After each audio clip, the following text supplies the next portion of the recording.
What is up, guys? Bonjour, this is Julien, the French winemaking guy who makes wine and spirits videos here on YouTube, and we are looking at how to pronounce the name with the typical French pronunciation of one of the top brands, one of the most famous brands of cognac. This is, of course, Brandy from France.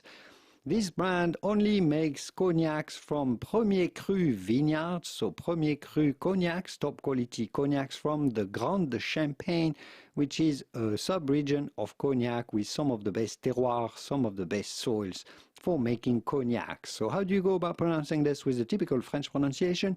Pierre Ferrand. The D at the end of Ferrand is silent, so do not say Pierre Ferrand, but rather Pierre Ferrand.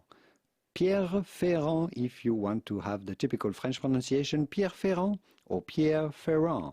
If you want to learn more about how cognac is made, here is a distillery tour of the famous Hennessy distillery in Cognac, and here are a video about how to serve your cognac better with ice or no ice. Here are videos that you may want to watch next. I'll leave you to it, and I will see you soon in the wonderful world of wine and spirits. Au revoir.